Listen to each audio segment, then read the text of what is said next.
une parole de vie, une parole de foi qui est là pour nous aujourd'hui.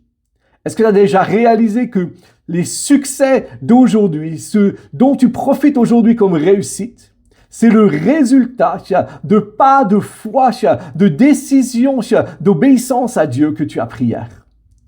Mais ça veut dire que tes succès et ta prospérité de demain dépendent de la capacité aujourd'hui de faire des pas de foi et d'obéir à ce que Dieu demande.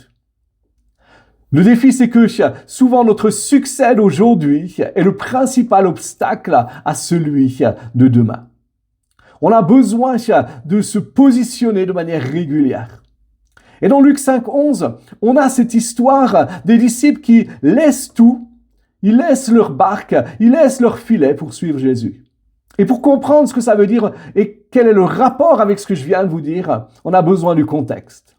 Le contexte, c'est que Jésus s'est invité dans la barque de Simon et il a enseigné, après avoir enseigné, il a dit à Simon, avance-toi en eau profonde, jette les filets.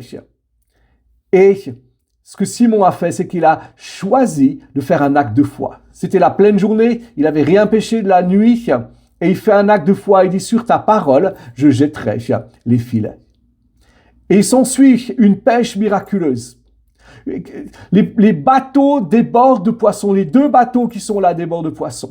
C'est un succès extraordinaire qui est le résultat d'un acte de foi et d'obéissance d'avoir dit sur ta parole, je vais jeter les filets.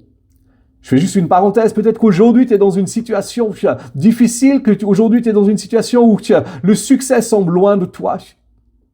Peut-être que c'est le moment de pouvoir dire, Seigneur, quelle est ta parole ? Qu'est-ce que tu me demandes de faire? Qu'est-ce que tu veux que je fasse? Donne-moi une parole et je m'engage à obéir. Même si ça n'a pas de sens. Comme pour Pierre, ça n'avait pas de sens. Mais il a jeté les filets et il a récolté cette pêche miraculeuse. Donc ils ont ce succès, plusieurs années probablement de salaire en une seule fois. Mais ils rentrent au bord et la première chose qu'ils font, Jésus leur dit, suivez-moi et je vais faire de vous des pêcheurs d'hommes. Et ces hommes laissent cette pêche miraculeuse. Ils abandonnent le succès d'aujourd'hui pour suivre Jésus. Ma question, elle est simple. C'est de se dire, qu'est-ce que tu as besoin d'abandonner? Quelle est la sécurité que tu as besoin de laisser pour pouvoir suivre Jésus? Pour pouvoir continuer de faire des pas de foi, d'obéir à ce qu'il te demande de faire. Parce que demain, il y a d'autres succès qui sont là. Dieu est en mouvement. Et on a besoin de ne pas rester statique. Donc demande-lui, quel est le pas de foi pour moi aujourd'hui? Et il soit béni. Bye bye.